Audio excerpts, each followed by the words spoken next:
High বন্ধুরা, তোমরা কেমন আছো? আশা করি ভালো আছো।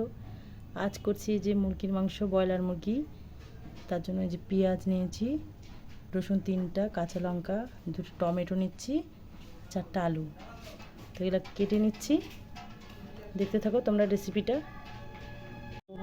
পেঁয়াজ, টমেটো, আলু কেটে নিয়েছি, লঙ্কা, এদিকে করলা ভাজা করব, এদিকে আদা রসুন বেটে নিয়েছি, ধনিয়ার গুঁড়া, লবণ হলুদ নিয়ে নিয়েছি। কড়াই তেল দিয়ে দিচ্ছি, করলাটা আগে ভেজে নেব।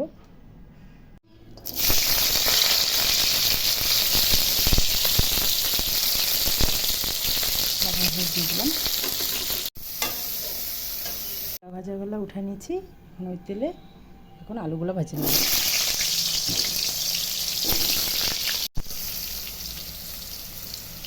আলুগুলো ভাজা হয়ে গেছে। এখন তেলে শুকনো লঙ্কা, তেজপাতা, জিরা আর দারচিনি, এলাচ দিলাম, সম্বারে দেব। জিরা দিয়ে দেবো। এখন পেঁয়াজগুলো দিয়ে দেবো।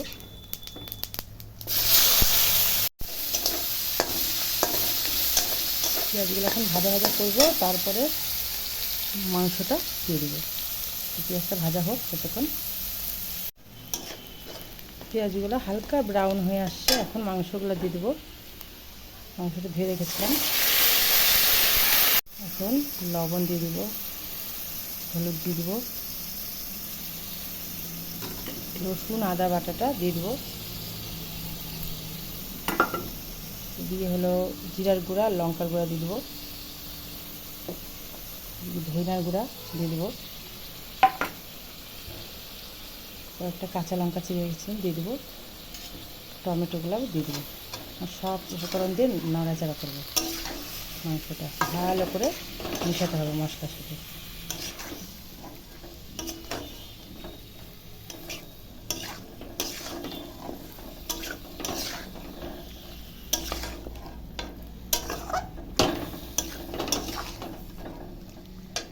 এখন মাংসটা কষতে দিব, ঢাকা দিয়ে দিব সেদ্ধ হওয়ার জন্য।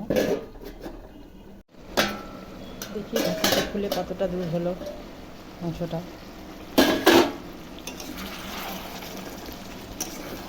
অনেকটাই পেঁয়াজগুলো গলা গলা হয়ে গেছে, গলে গেছে।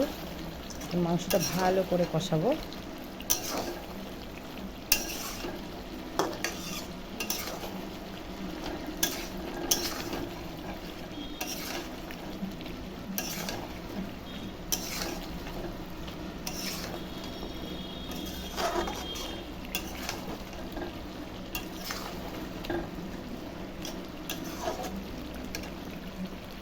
আর একটু কষা কষা হবে, কষা এখনও সম্পূর্ণ হয়নি।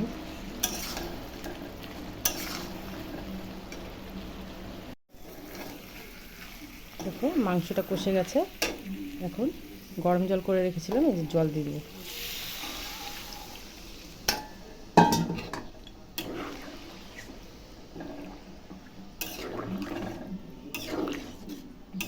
আজকে মাংসটা একটু ঝোলঝোলই করবো, একটু জলটা বেশি দিয়েছি।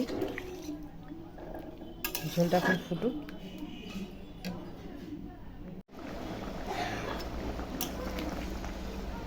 মাংসটা তৈরি হয়ে গেছে বন্ধুরা, দেখো একটু পরেই নামিয়ে দেব।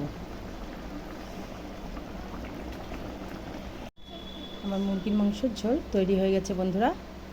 তো দুপুরকার লাঞ্চ করে নিচ্ছি, তোমরাও করে নাও। টাটা।